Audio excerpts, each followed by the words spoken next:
Hello बच्चों, कैसे हो आप? ठीक हो? आपका आज पुनः ट्रायल ग्रुप क्लासेस में स्वागत है। मैं यूपीसी आपको मेटलर्जी का लेक्चर नंबर 7 बताने के लिए लेके उपस्थित हूं। अब तक हम लोगों ने मेटलर्जी के बारे में 6 लेक्चर सीख लिया है, पढ़ लिया है, जान लिया है। तमाम चीज उसमें हम लोगों ने सीखा। जो अब तक सीखा, मेटल्स क्या होते हैं, मेटलर्जी क्या होती है, ओर्स क्या होते हैं, मिनरल्स क्या होता है, ये सब जाना हम लोगों ने। और जाना कि शुद्ध मेटल को प्राप्त करने में कौन कौन से पद होते हैं। उसमें देखा गया था कि जो मेन पद होते हैं, स्टेप्स होते हैं, क्रशिंग ऑफ ओर्स, भैंस को पीसना, कंसंट्रेशन ऑफ ओर्स, भैंस का सांद्रण, conversion of ores into metal oxide. जो यहाँ ओर्स प्राप्त हुआ था कंसंट्रेटेड, उसको हम परिवर्तित करेंगे मेटल ऑक्साइड में, और reduction of metal oxide into metal. जो मेटल ऑक्साइड प्राप्त होगा उसका हम रिडक्शन करेंगे, मेटल प्राप्त हो जाएगा हमको। और जो मेटल प्राप्त होगा उसको हम शुद्ध करेंगे, रिफाइनिंग करेंगे, प्यूरिफिकेशन करेंगे। मतलब रिफाइनिंग, प्यूरिफिकेशन ऑफ मेटल। हम लोगों ने क्रशिंग ऑफ ओर्स को देख लिया पिछले लेक्चर में। कंसंट्रेशन ऑफ ओर्स को हम लोगों ने पढ़ लिया। इसमें 4 विधियां होती हैं। आप 1 से लेकर के 6 तक के लेक्चर आप देख लीजिएगा, यहां तक आपका स्पष्ट हो जाएगा पूरा।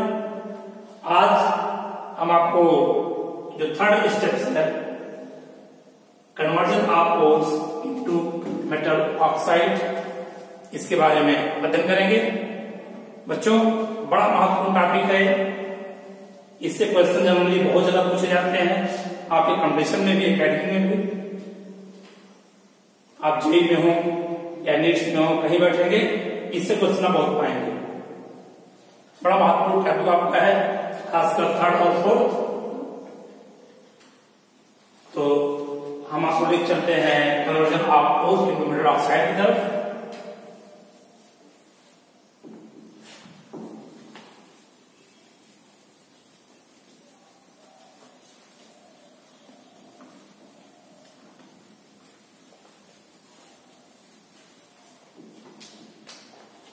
क्या?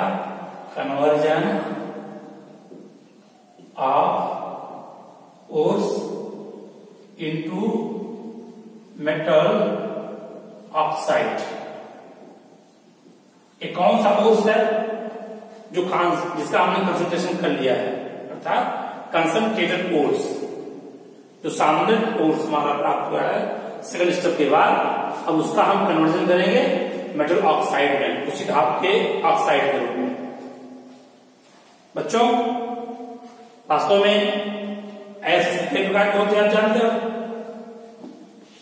इस जो आपका ओर्स प्राप्त हुआ कंसंट्रेटर वाला, सांद्रण के बाद वाला, जब उसका हम मेटल ऑक्साइड बनाना चाहेंगे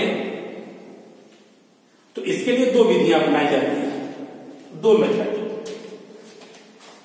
एक आपका होता है रोस्टिंग,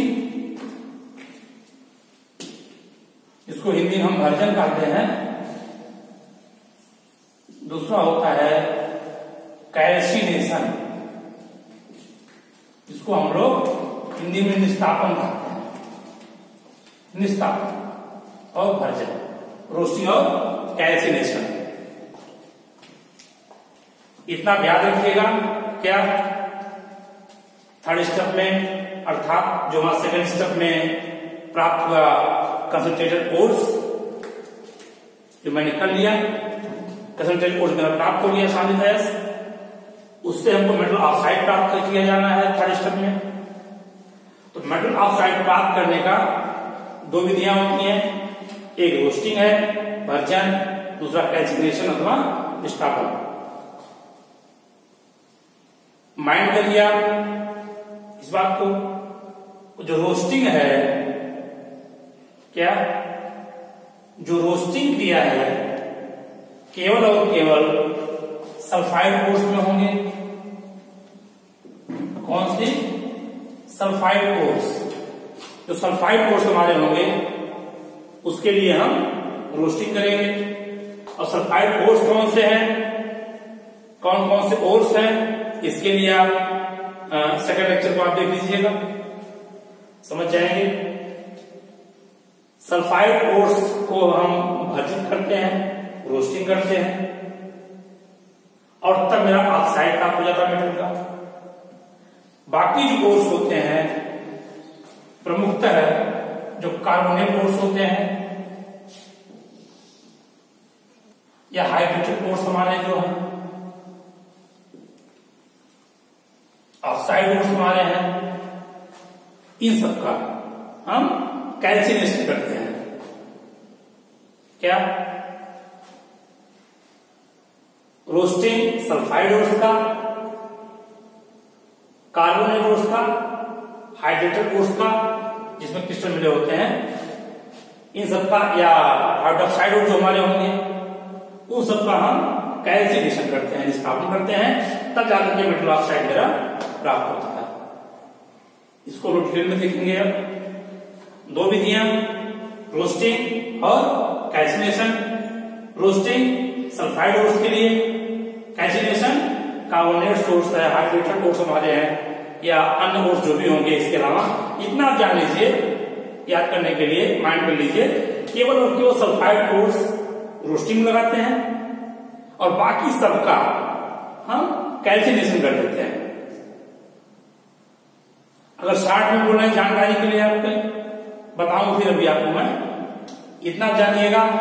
अगर दोनों में अंतर क्या होगा, शॉर्ट में बोला एक अक्षर में तो कहा जाएगा कि जो आपकी रोस्टिंग होती है, ये जो क्रिया होती है in the presence of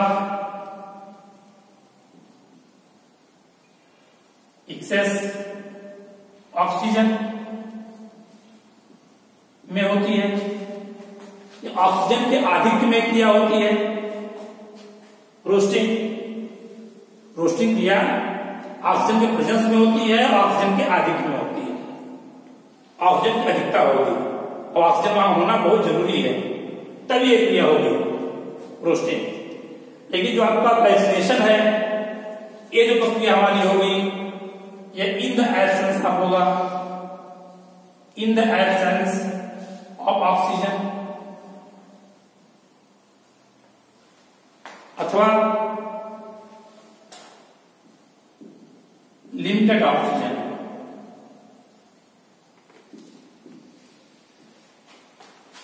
in the absence of oxygen होती है मेनली, लेकिन कहीं कहीं लिमिटेड ऑक्सीजन का भी प्रयोग देना पड़ता है, बहुत कम मात्रा में।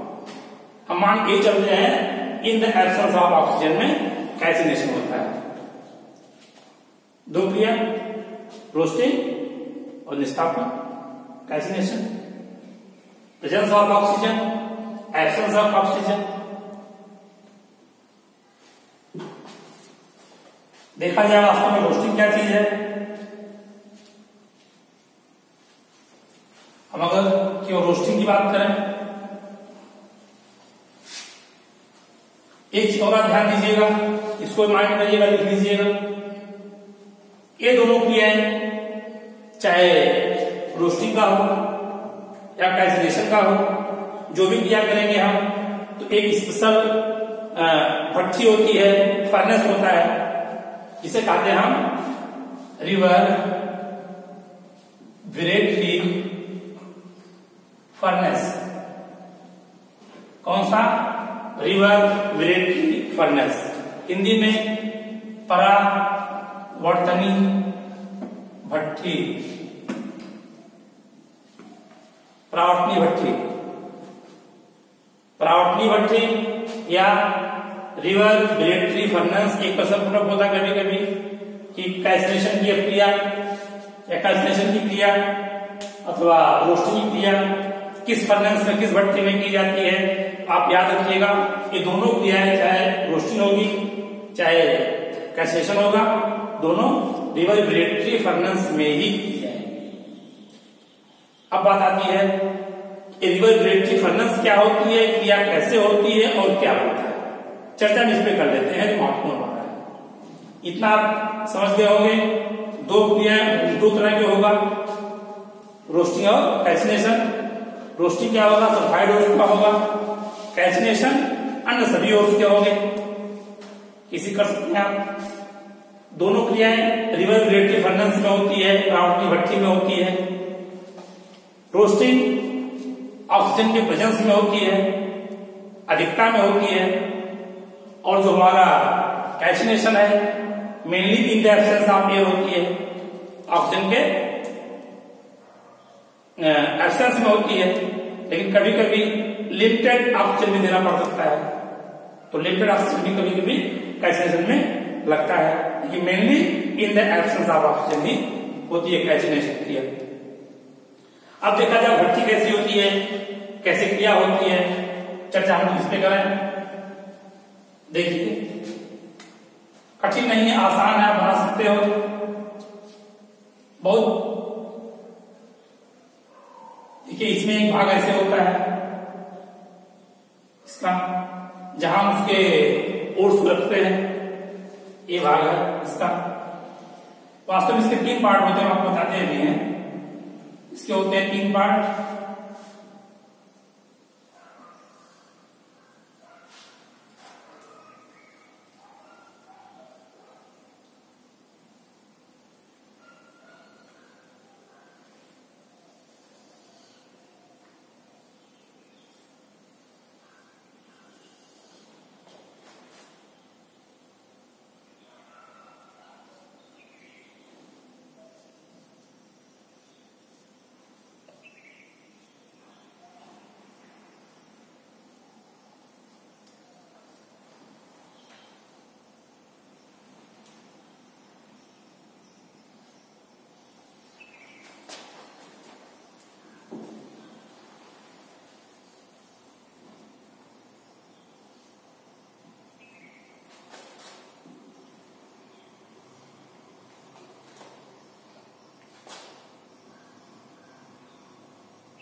ऐसे मामले होती है, लगभग ये फर्नेस होती है ऐसे होती है।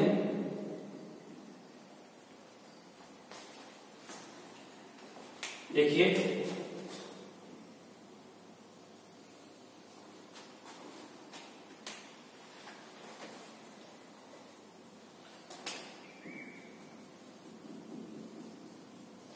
ये ब्रिक्स है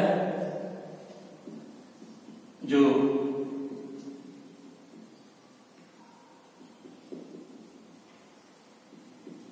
दीवार उसकी है,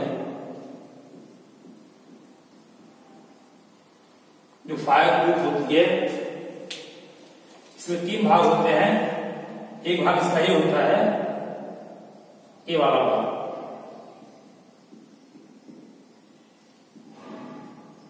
इसका ये वाला भाग है। एक भाग ये है,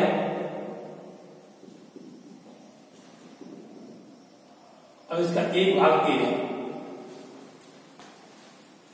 इसे हम कहते हैं फ्यूल, जो इसका ईंधन है। ये इसका जो चार्ज है, मतलब जो कोर्स हमारा होगा जो यहां रखा जाएगा, उसको हम रिजिड चार्ज या हिंदी में घान कहते हैं। और ये इसकी चिमनी है जहां से धुआं निकलेगा। इसमें एक चीज और बहुत ध्यान देने वाली बात है। देखिए महत्वपूर्ण बात क्या इसकी है। महत्वपूर्ण बात यह है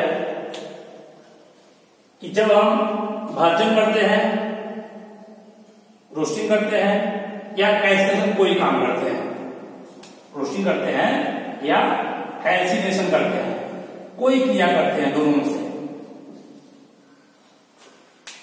तो इसी भट्ठी में करेंगे, परावर्तनीय भट्ठी में करेंगे, रिवर्बरेटरी फर्नेस में करेंगे। देखिए यहां से एयर प्रवेश करेगी, यहां फ्यूल रखा गया जो जलेगा, यहां रखा गया है घान चार्ज या आयस हमारा सांद्रित, जिसको ऑक्साइड में कन्वर्ट किया जाना है। ये चिमनी है, यहां से गैस निकल जाएगी। इतना बात समझिएगा। 3 पार्ट्स, एक आपका फ्लोट, इसको हम फ्लोट भी कहते हैं,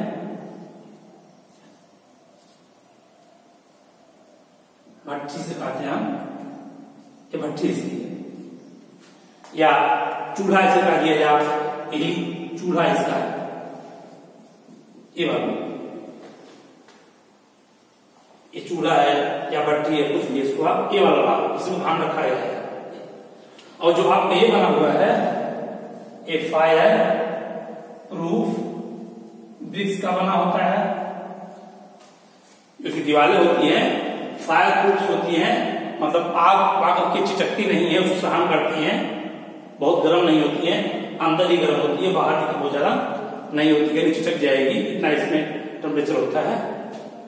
यहां से एयर को हम लोग भेजते हैं, यहां फ्यूल जलता है, यहां घान रखा होता है, यहां से गैस बाहर निकल जाती है।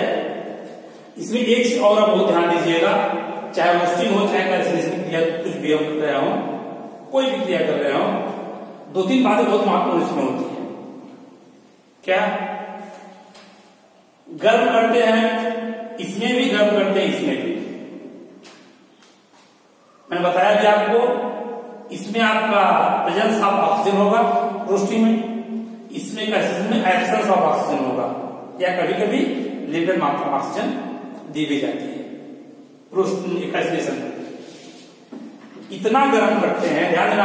होता क्या क्रिया में, होता यह है, जो क्रियाएं होती हैं तो क्या परिवर्तन होता है, होता यह है कि जो इसकी आर्द्रता होगी हमारी गैस की और उसकी जो ह्यूमिडिटी होती है वो रिमूव हो जाती है, मतलब जो इसकी आर्द्रता होती है वो समाप्त हो जाती है। किसकी समाप्त हो जाएगी?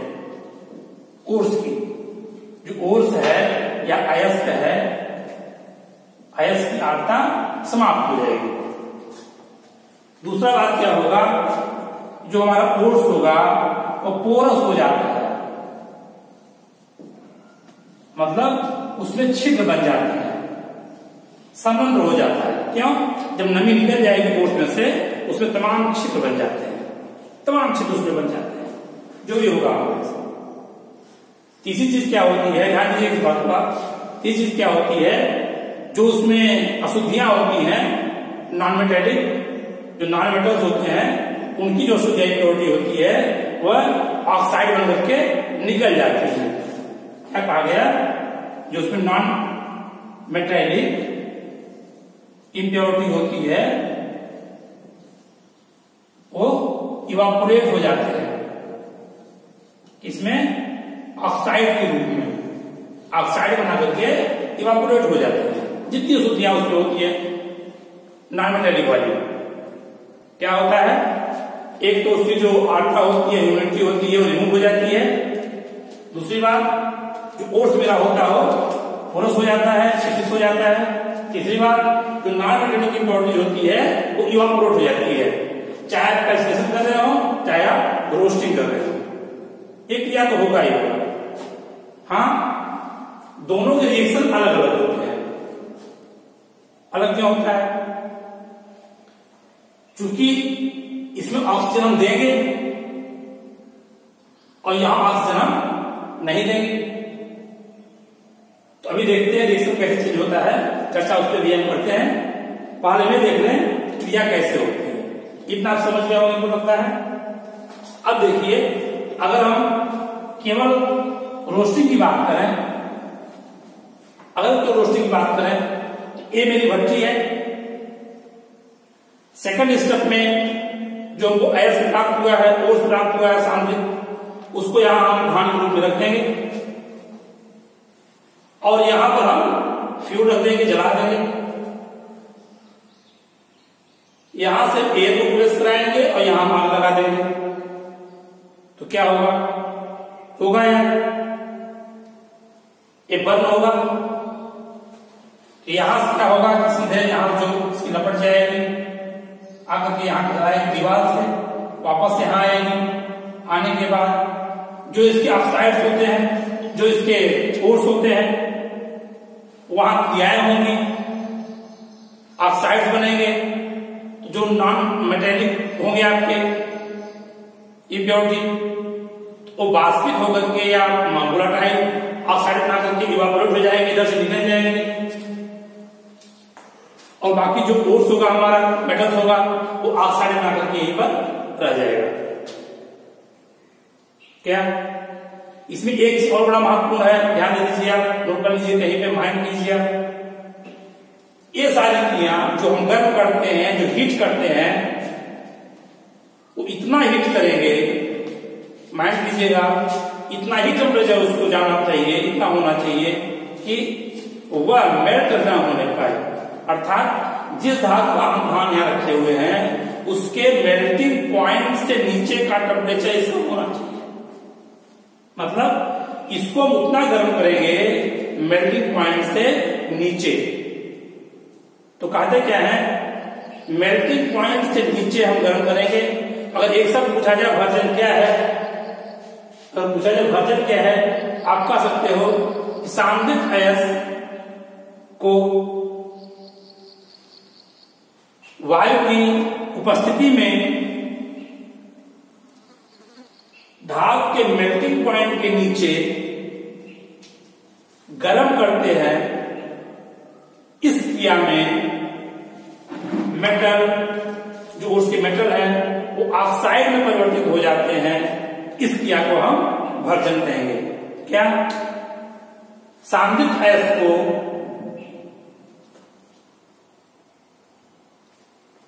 मेल्टिंग पॉइंट के नीचे टेम्परेचर पर वायु की उपस्थिति में एयर जा रहा है, गर्म करते हैं मेल्टिंग पॉइंट नीचे। तो जो ओर्स होता है, इसके मेटल ऑक्साइड बना लेते हैं। इस क्रिया को हम भर्जन कहेंगे। ये कहीं कोई बुरा नहीं, ठीक है। जो भी क्रिया होगी मेल्टिंग पॉइंट के नीचे होगी, जो टेम्परेचर होगा, जितना इसका मेल्टिंग पॉइंट होगा उसके नीचे होगा, इतना गर्म करेंगे और वायु की उपस्थिति में गर्म करेंगे। इसीलिए भट्टी ऐसी बनाई गई है कि डायरेक्ट रूप में देखिए, इसके ऊपर मैंने नहीं रखा है ओर्स को चार्ज। जब यहाँ गर्म होगा, एयर जाएगी, ये गर्म यहाँ चल रहा है, जल रहा है, हवा गई, हवा का झोंका गया, अब इसके ताप को लेकर के यहाँ गया, हवा का ताप यहां जाएगा, ताप लेकर के जाएगा, दीवार से टकराएगा। भट्टी की दीवार जो है, जो फायर प्रूफ है, ब्रिक से बनी हुई है, इसे टकराएगा। टकराने के बाद वापस आएगा, यहां से ऐसे आएगा, यहां से ऐसे आएगा, ऐसे आएगा, और घान पे टकराएगा। इसको गर्म करेगा, चार्ज को गर्म करेगा, तो क्या होगा, उसमें रिएक्शन होंगे। फिर क्या होगा, जब रिएक्शन होगा तो ऑक्साइड बनेगा, और ये ऑक्साइड अच्छा करने के, और जो वैसे होंगे वो इवापोरेट हो जाएंगे, हमारे जो गैस होगी वो सब इवापोरेट हो जाएंगे, ऐसे जाकर के बाहर निकल जाएंगे। क्रियाएं कौन सी होती हैं, ध्यान दीजिएगा, क्योंकि मैंने आपसे कहा अभी पहले, इसमें जो क्रियाएं होती हैं वो केवल सल्फाइड, अगर रोस्टिंग होगा तो सल्फाइड रोस्ट का होगा। जिसे मान लगाते हैं सल्फाइड को ले लें, जिसे मान लगाते हैं कॉपर, Fe2 है, कार्बन पैराइड। इसका अगर कोर्स है तो क्या होगा, ऑक्सीजन को जब पाएगा ये तो क्रिया करेगा, इसके ऑक्साइड बना लेंगे, Cu2 सल्फाइड बनाएगा, प्लस Fes और प्लस SO2 निकल गया। जो सल्फाइड के किसके दोनों बन गए, अब कॉपर का सल्फाइड ऑक्सीजन से क्रिया कर लेगा तो Cu2O बनाएगा और SO2 बना लेगा। आप बैलेंस कर लीजिएगा, वैसे जब बैलेंस किया जाए तो 2 3 2 2 हम कहते हैं आपका Fes है, फेरस सल्फेट है, जो है सल्फाइड चेंज होगा, ऑक्सीजन से क्रिया करेगा, ये भी आपका हम गर्म कर रहे हैं, इसको ध्यान दीजिएगा, यहाँ चिन्ह लगाते हैं गर्म का, तो क्या बनाएगा है, ये बना लेगा FeO बना लेगा और प्लस SO2 बना लेगा। हम कहते हैं लेड सल्फेट है, अगर ये ऑक्सीजन से क्रिया करेगा, ये भी आपका PbO बनाएगा, SO2 बना के निकल जाएगा। ये देख रहे हैं आप, जिंक का है, जिंक सल्फाइड है, ये भी ऑक्सीजन से क्रिया करेगा, गर्म करेंगे 2ZnO बनेगा और SO2 बन के निकल जाएगा। तो जितने ऐसे होंगे ये क्रिया करेंगे। हम कहते हैं FeS है, ये भी क्रिया करेगा, तो क्या बनाएगा, FeO बनाएगा और SO2 बनाएगा। ये तो सामान्य क्रिया होंगी जो ऑक्साइड में कन्वर्ट होंगे। और जो मैंने अभी आपसे कहा था कि यहां पर जो भी इम्प्योरिटी होंगी नॉन मेटेलिक, वो वोलेटाइल या वाष्पित होने वाले ऑक्साइड बना करके उड़ जाएंगी। जैसे कहा जाए, इसमें अगर उस एक और ध्यान दीजिएगा, अगर सल्फाइड ओर्स है, अशुद्धियां होती कौन कौन सी है, तो वहां फास्फोरस होता है, वहां आर्सेनिक होते हैं, वहां सल्फाइड होते हैं, इन सबकी अशुद्धियां वहां पर पाई जाती हैं। तो कहते हैं अगर जो इम्प्योरिटी है, जो नॉन मेटेलिक इम्प्योरिटी है, ये कैसे क्रिया करेगी, तो हम कहते हैं अगर फास्फोरस मेरा है P4, ऑक्सीजन क्या करेगा, तो P4 O10 बनाएगा, या ये P4 O6 बना सकता है, हाँ 5, अगर एक नहीं तब ये बनाएगा, तो 5 पढ़ लीजिए। अगर P4 और 3O2 करेंगे तो P4 O6 बनाएगा। यहां परेशान हो रहे होंगे, हम सुने P2O5, P4 O10 क्यों बन रहा है, उसको बताते भी आपको है। हम कहते हैं आर्सेनिक मेरा है, O2 क्या करेगा, AS2 O3 बना लेगा,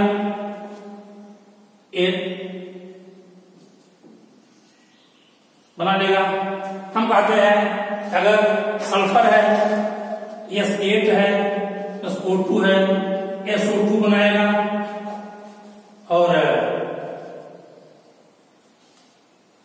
एक SO2 ऐसे बना लेगा आपका। ये भी आप कर रहे होंगे, हमें S8 क्यों लिखे हुए हैं, देखिए ध्यान दीजिए आप, जो फास्फोरस होता है, जो इम्प्योरिटी यहां बनती है P4 होता है ना, जो इसकी ऑक्साइड बनते हैं, ये डायमर के रूप में होते हैं। इस रूप में इसको अब मान करिएगा, इस बात को याद करिएगा, ये जब ऑक्साइड बनता है तो डायमर फॉर्म में होता है। आप पढ़े होंगे मोनोमर, डायमर, पॉलीमर, ये सब आगे पढ़े होंगे, नहीं पढ़े होंगे तो कभी चर्चा हम लोग करेंगे, पढ़ाएंगे, इसको देखा जाएगा। ये दो वास्तव में दो मोल्स होते हैं, दो मॉलिक्यूल्स होते हैं, P2O5 के जुड़ के P4 O10 के रूप में लाते हैं, दो जुड़ के लाते हैं। अगर इसको P4 O10 कहा जाए, इसको हम P2O5 ये भी कह सकते हैं। P2O5 का दो मॉलिक्यूल P2O5 जुड़ करके P4 O10 डाइमर के रूप में रहते हैं, P4 O10। अगर इसको देखा जाए P4 O6 क्यों है, चूंकि हम जानते हैं कि P2O3 भी ट्राइऑक्साइड बनाता है, जब इसका डाइमर करेंगे दो मोल मिलेगा तो ये P4 O6 बनाएगा, जो P2O3 का डाइमर P4 O6 होगा। तो ये जो हमारे फास्फोरस होते हैं, यहां ऑक्सीजन को प्राप्त करते हैं, डायमर ग्रुप में निकल जाते हैं, P4 O10, P4 O6 group में निकल जाते हैं। आर्सेनिक होता है, S2O3 ग्रुप में होता है। सल्फर होता है, S8 इसका पाया जाता है। चर्चा इस पर कभी हम करेंगे डिटेल में, तो सल्फर बारे में पढ़ेंगे। S के कई रूप होते हैं, S6 भी होता है, S8 भी होता है, आप लोग देखे होंगे। कोई अगर तक तो है जिसके उसके बाहरी कक्षा में जितने इलेक्ट्रॉन होते हैं अधिकतम उसके वही ऑक्सीजन संख्या हो सकती है। तो यहाँ S8 कैसे लिखा गया, चर्चा इसकी हम बाद में कभी करेंगे। अभी आप जानिएगा S8 से लेकर के क्रिया करता है, SO2 बनाता है। इसमें यहाँ पर ये तो बात की रोस्टिंग की, क्या जब हम रोस्टिंग कर रहे हैं तो हमारी क्या हो रही है, सल्फाइड गैस क्या है, उसका रोस्टिंग मैं करता हूं, कहां करता हूं, रिवर बैटरी फर्नेस में, परावर्तनी भट्टी में। ये भट्टी इस प्रकार की होती है, इसमें डायरेक्ट रूप में ताप घान को नहीं मिलेगा। जो ताप घान को मिलता है या ओस को मिलता है वो हवा के माध्यम से दीवार में टकराता है। यहाँ ये जल रहा है, यहाँ फ्यूल जल रहा है, एयर जा रही है, तो जाकर के यहाँ से जाएगी, इसके ताप को लेकर के ऊपर टकराएगी इस दीवार से, घूम के आएगी घान के ऊपर, यहाँ घान हमारा अस्थित होगा। अब कैसे होगा, देखिए ऐसे एक क्रियाएं होंगी, होने के बाद आगे बढ़ेगा और यहाँ से जो बाहर निकल जाएंगे गैस, और जो हमारे ये होंगे नॉन वोलेटाइल, जो नॉन मेटेलिक अशुद्धियां होंगी और वोलेटाइल बना करके ऑक्साइड निकल जाएंगे, वास्तविक तुरंत हो जाएंगी, बाहर निकल जाती है। इस तरह से क्या हुआ, देखिए ये मेरा सल्फाइड था, ये मेरा सल्फाइड था, ये सल्फाइड कोर्स था, ये सल्फाइड है, ये सल्फाइड है, पीबी का यस क्या कहते हैं इसको हम लोग, पीबी का यस, ये भी ओस है, जिंक का ओस है, लेड का सल्फाइड है, गहरा एक है। जब इनका हम करेंगे, इनका जो ऑक्सीजन क्या करके इनके ऑक्साइड बनते हैं। हम कर क्या रहे थे, जो थर्ड स्टेप में conversion of ores into metal oxide, ये थर्ड स्टेप मेरा है, उसके लिए मैं कर रहा हूं रोस्टिंग। तो ये हमारा था मेटल ओर्स, इसका मैंने चेंज किया मेटल ऑक्साइड में, मेटल ऑक्साइड, मेटल ऑक्साइड। तो रोस्टिंग के द्वारा हम सल्फाइड ओर्स का मेटल ऑक्साइड में कन्वर्जन करते हैं। हमको लगता है इस बात को आपको याद हो गया होगा, ये आपको याद कर लिए होंगे, डायमर रूप में होता है इफोरोटेन। ये सारी बातों को आप याद रखिएगा। तो आप इसको समझ गए होंगे रोस्टिंग क्या होता है। यदि आप रोस्टिंग समझ में आ गई हो तो आप पास कीजिए, पास करने के बाद इसकी शॉर्ट आप दे लीजिए 1 मिनट के अंदर।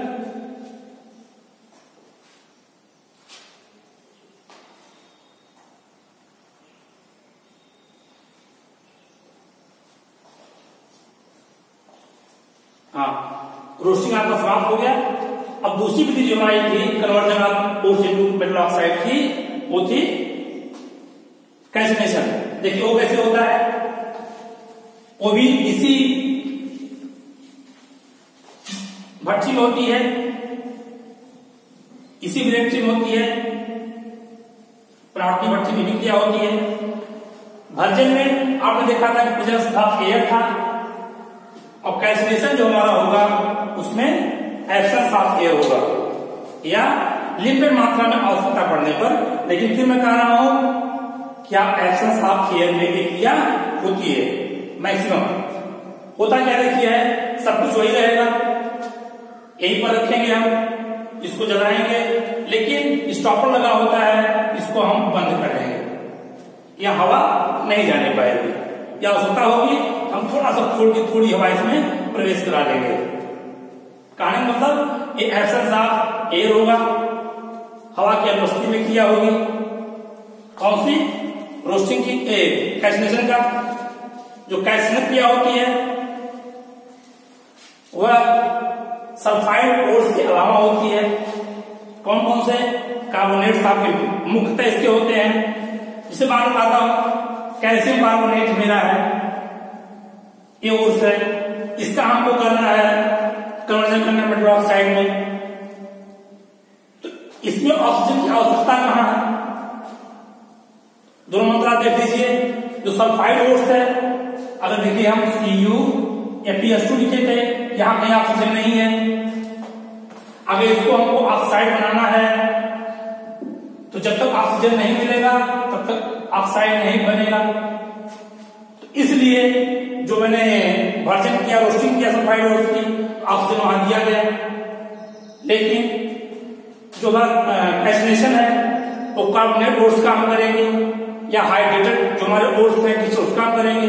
तो यहाँ ऑक्सीजन पहले से उपस्थित है CaCO3 में, जब यहाँ आवश्यक ऑक्सीजन पहले से उपस्थित है, ऑक्सीजन कोई काम इसमें नहीं है, आप ऐसे याद कर लीजिएगा। तो क्या होगा, इसको केवल गर्म कर दें तो क्या होगा, जब गर्म करेंगे तब भी CaCO2 में निकल जाएगा, देख रहे हैं, तभी इसमें निकल जाएगा। तो इसीलिए इसमें ऑक्सीजन की आवश्यकता नहीं होती है। लेकिन एक बात आप ध्यान रखिएगा कि कैल्सिनेशन क्या चीज है, तो आप यही बताओगे क्या, इन द एब्सेंस ऑफ एयर, वायु की उपस्थिति में अथवा लिमिटेड मात्रा वायु की उपस्थिति में हम मेटल के मेल्टिंग पॉइंट के नीचे, माइंड कीजिएगा, below melting point, melting point के नीचे ताप तक गर्म करते हैं। क्या, मेल्टिंग पॉइंट के नीचे ताप पर हम ओस को वायु की अनुपस्थिति में गर्म करते हैं, तो जो हमारा ओस होता है मेटल ऑक्साइड में परिवर्तित हो जाता है। यही कैल्सिनेशन यानी स्थापन होता है। यह क्रिया भी रिवर्सरेटरी फर्नेस, परावर्ती भट्ठी में संपन्न होती है। चाहे रोस्टिंग हो चाहे कैल्सिनेशन हो, दोनों क्रियाएं इसी रिवर्सरेटरी फर्नेस में संपन्न होती हैं। होता क्या है, देखिए, हमारे मेल्टिंग पॉइंट नीचे गर्म करेंगे, इन एब्सेंस ऑफ ऑक्सीजन करेंगे, ऑक्सीजन की अवस्था इसमें नहीं है। क्यों नहीं है? क्योंकि इसमें ऑक्सीजन पहले से उपस्थित है। इसको मैंने गर्म कर दिया, CaO बनाया और CO2 बनाया, CO2 उड़ गया। हम कहते हैं MgCO3 हो,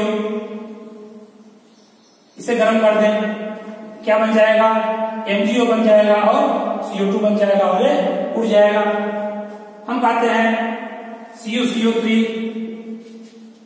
और CuOH का होल ट्वाइस हो, इसे गर्म कर दें, क्या होगा, देखो ऑक्सीजन यहां पर, ऑक्सीजन यहां पर भी है, CuO बनेगा, CuO बनेगा मतलब 2CuO बनेगा और प्लस CO2 तो बनेगा ही, हाइड्रोजन पहले से उपस्थित है तो H2O भी बनेगा, ये भी निकल जाएगा मेरा। हम कहते हैं CuCO3 और MgCO3 हो कार्बोनेट्स का, क्या होगा, CuO बनेगा, MgO बनेगा और CO2 निकलेगा। आप देख लीजिए, ये भी आपका बनेगा। तो क्या हुआ, CO2 दो जगह निकल रहा है, 2CO2 मान लीजिए। आप बैलेंस कर लीजिएगा, बैलेंस चिंता मत करिएगा, आप बैलेंस कर लीजिएगा। ठीक, ये तो हमारे कार्बोनेट ओर्स हैं, जो ये हमारे हैं कार्बोनेट्स के ओर्स थे। जो कार्बोनेट ओर्स होते हैं, carbonate ores converted into metal oxide, ये हो गया। दूसरा क्रम का है जो हाइड्रेटेड है ओर्स है, ये भी कन्वर्ट हो जाते हैं ऑक्साइड में। कैसे, जैसे मान लो आपका बॉक्साइड था, Al2O3 2H2O, देखिए ऑक्सीजन यहां पर पहले से है, कोई काम नहीं वायु की है। इसको जैसे हम गर्म करेंगे, ये जल जो क्रिस्टल मेरा है, ये जो क्रिस्टल है जल का, ये निकल जाएगा, Al2O3 बन जाएगा और H2O बनेगा। करेक्ट। हम कहते हैं Fe2O3 हेमेटाइट, Fe2O3 है, 3H2O इसमें जुड़ा हुआ क्रिस्टल, इसे गर्म कर देंगे, ये भी आपका Fe2O3 और प्लस H2O निकल जाएगा। तो आप क्या देख रहे हैं, जो भी आपके हैं केवल मैं गर्म कर रहा हूं, इसमें ऑक्सीजन कोई आवश्यकता नहीं है। ये भी क्रिया हमारे इस रिवर्सरेटरी फर्नेस में हो रही है, वायु की अनुपस्थिति में हो रही है। और गर्म करने में क्या होता है, इनके ऑक्साइड बनते हैं, कार्बन डाइऑक्साइड निकल जाता है इसमें भी। क्लियर। एक चीज और ध्यान दीजिएगा, अगर इसके साथ में हम कहते हैं कहीं मान लो इसमें उपस्थित रही हो जो कुछ तरह की पृथ्वी निकाला गया है, आर्गेनिक अशुद्धियां इसमें रही हो, जैसे मान लो बात है ग्लूकोज मान से मिला कहीं से हो, तो क्या होगा, वो भी निकल जाएगा। कैसे निकल जाएगा, इवेपोरेट हो जाएगा, C6H12O6 है, गर्म कर देंगे, क्या बन जाएगा, CO2 प्लस H2O में बाहर निकल जाएगा। तो कहने मतलब अशुद्धि बाहर निकल जाएंगे, इम्प्योरिटी, और जो हमारे ओर्स होंगे ये अपने ऑक्साइड्स में कन्वर्ट हो जाएंगे। इतना ध्यान दीजिएगा, इसको नोट कर लीजिएगा, क्या जो हाइड्रेटेड ऑक्साइड होते हैं ये वाले, इनका टेम्परेचर लगभग 370 से लेकर के, जो इनका टेम्परेचर होता है 370 से लेकर के लगभग 600 केल्विन तक होता है। हाइड्रेटेड के जितने होते हैं 370 से लेकर के 600 केल्विन तक ऑक्साइड बनाते हैं। और जो कैल्शियम कार्बोनेट होता है, जो कैल्शियम कार्बोनेट होते हैं, ये लगभग 1270 डिग्री सेंटीग्रेड तापमान पर केल्विन पर एक क्रिया होती है। और बाकी जितने हमारे कार्बोनेट्स होते हैं वह 670 से 770 डिग्री में होते हैं। 670 से 770 केल्विन के बीच टेम्परेचर रखने पर एक क्रिया होती है। क्या अगर कैल्शियम कार्बोनेट्स है तब इनका टेम्परेचर 1270 केल्विन रखेंगे हम केल्विन में। कैल्शियम कार्बोनेट है 1270 केल्विन रखेंगे, और कोई कार्बोनेट्स है तो 670 लेकर के 770 केल्विन तक रखेंगे। लेकिन जो हाइड्रेटेड हमारे हैं वो लगभग 370 लेकर के 600 केल्विन टेम्परेचर पर ये लगभग ऑक्साइड में कन्वर्ट हो जाते हैं। हम लोगों ने देखा जो थर्ड स्टेप हमारा था, क्या जो सेकंड स्टेप में मैंने कंसंट्रेटेड ओर प्राप्त किया था उसका हमने कन्वर्जन किया इसमें मेटल ऑक्साइड में। इसकी दो विधि, रोस्टिंग और एसिनेशन। रोस्टिंग हम तब करेंगे जब सल्फाइड ओर्स मेरा होगा, कैल्सिनेशन तब करेंगे कि जब अन्य ओर्स होंगे, मेनली कार्बोनेट्स होगा, हाइड्रेट्स होंगे, जो भी ऐसे होंगे। जब हम रोस्टिंग करेंगे इन द प्रेजेंस ऑफ एयर होगा, मेन अंतर आपका यही है, in the presence of air. और जो कैल्सिनेशन करेंगे इन द एब्सेंस ऑफ एयर। दोनों को हम इतना गर्म करेंगे कि उस मेल्टिंग पॉइंट से नीचे टेम्परेचर हो, डायरेक्ट रूप में आप उसको नहीं मिलने पाए। इस प्रक्रिया को हम किया करते हैं। जो नॉन वोलेटाइल हमारा नॉन मेटेलिक वस्तुएं होती हैं और वोलेटाइल ऑक्साइड नामक की वह उड़ जाती हैं। ये सारी बातें आप याद रखिएगा। और बाकी आप conversion of ores into metal oxide का ये पॉइंट आपका समाप्त होता है। इसके बाद हम जो अगला वीडियो लाएंगे उसमें क्या होगा, जो मेटल ऑक्साइड हमारा थर्ड स्टेप में प्राप्त हुआ है, अब इसको हम मेटल में बनाएंगे। इसमें मेटल बनाएंगे, इसका जो आगे करेंगे हम अगला वीडियो। मेटल ऑक्साइड को हम मेटल बनाएंगे, मेटल ऑक्साइड को हम मेटल बनाएंगे।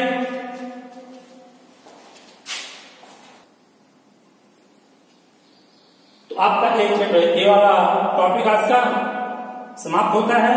अगला वीडियो हम कल देंगे जो फ्लक्स का होगा। फ्लक्स स्लैग 2 पॉइंट्स आपके होंगे, एक ही चीज है। और उसका यूज करेंगे हम 4th पॉइंट पर, स्टेप 4th स्टेप में करेंगे जब कहेंगे मेटल ऑक्साइड का मेटल कैसे बनाएंगे। उसमें फ्लक्स और स्लैग एक बड़ा महत्वपूर्ण टॉपिक आएगा, बड़ा इंपॉर्टेंट होगा। आप वीडियो को जरूर देखिएगा। हाँ, आपसे बात और कहता हूं, जो पढ़े आप बहुत इंपॉर्टेंट है, आप पुनः इसका स्क्रीनशॉट ले लीजिए। हम हट जा रहे हैं, इसका ले लीजिए तुरंत।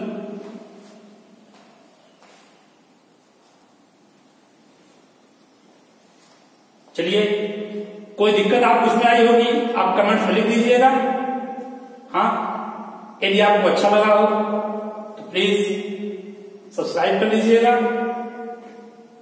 बेल आइकन दबा दीजिएगा, लाइक कर दीजिएगा, शेयर भी कर दीजिएगा प्लीज। बहुत अच्छे, धन्यवाद।